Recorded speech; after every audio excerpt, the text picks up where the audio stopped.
who needs communist China? You got communist Victoria. It is shocking. I'm really shocked, and I'm not happy. I've got a bee in my bonnet. Something's grinding my gears, and I need to let it out. The recent budget has been one of the most property-friendly budgets in history. Yes. So if you're a property investor, the national government have done a really good job. It's excellent. However, there's one government in Australia that's really sucky at the moment when it comes to property. I could take a guess, but I'll seriously, I'm going to have a rant. But look, there's a lot of people. Who's a big fan of Dan Andrews? Tell me, type in Dan Andrews if you're a big fan. Do you love him or hate him? Because, a lot of people think Dan Andrews is a bit of a communist and blah, blah, blah. Well, if you thought he was a communist, I'm here to confirm it for you because he is. Right? Now, so the Victorian government attempts to hijack the property boom with new taxes. Yeah. Right?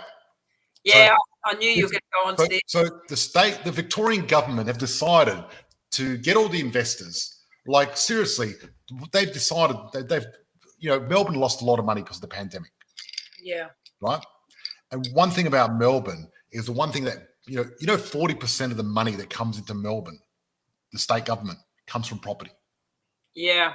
Now, there's only so much you can squeeze a lemon. You know what I mean? Yeah, you got that golden goose. You're not going to choke it to death and kill it, right? You want to treat it good and feed it and look after it and have a happy goose, right? Yeah, happy goose. The thing is, right, with governments, and this is the thing that I don't get, right? Someone said no to Dan, yes. So basically, it's a bit like this. You got factory farming, right? Yeah. And then you've got biodomain organic farming where the animals are happy. And what animal's healthier? Which ones produce more? Happy, healthy animals, right? Now, as a government, you don't want to get all the people that are successful, all your property investors, and squeeze them dry and make them unhappy. Because Victoria's got the worst land tax in the whole of the country already. Correct. And South Australia's a close second, right? Because the Liberal Party here, they thought they were Labor and they just decided, what the hell, we're going to do Labor's job. Anyway, I won't get into a rant for that because I'm sticking to Victoria. Yeah, so this is what the state government proposed to do, guys.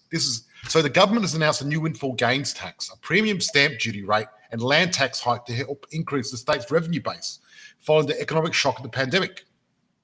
Right? So the new tax applies to sudden property value increases of $100,000 and maxes out at 50% for properties that increase by more than $500,000 due to rezoning. So let's say you buy property and you make money really quickly. They're going to take it off you really quickly. Yay. I know, not anymore. Victoria way past this say now, George. Yeah, seriously, I thought South Australia was bad and I was like, I want to leave. I want to move to Bali, but Victoria's worse. Right? So 1st of July 2022, they're going to claw back an estimated $40 million a year from property owners. Now, you know what? This is the deal, right? Property owners aren't some rich bastards living in Toorak, right? Yeah. Right? It's not at all, right? I don't think it's to do with owner-occupied because capital gains tax doesn't apply to owner-occupied, only investment properties. So it's owner-occupied, you're fine. Someone asking if it's owner-occupied. But this is the deal, right? 2/3 of property investors are losing money as it is. Yeah. Right? And now a lot more going to lose money and they're going to be in pain. Now, I've met people in Victoria who've got 10 properties and still losing money because they haven't structured right. They're paying too much land tax and their ego won't let them get rid of their properties and redo it. Yeah, absolutely. So if I had a lot of properties in Victoria, I'd be worried right now. You know what I mean? Yeah. But this is the other thing, right? They want to put the land tax up as well now.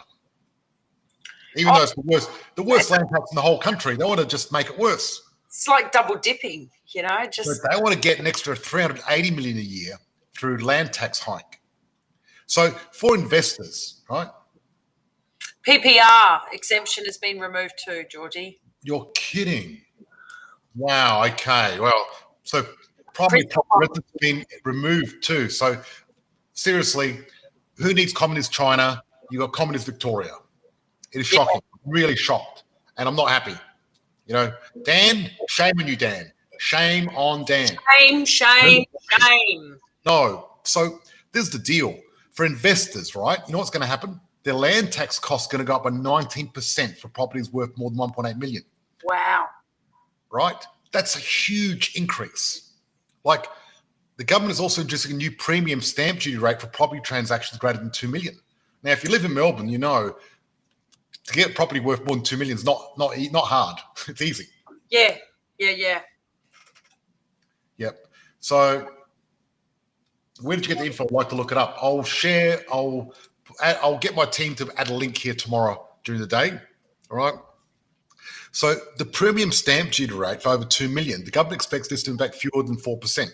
So what they're saying, all right, industry groups are saying that they're calling an assault on property owners.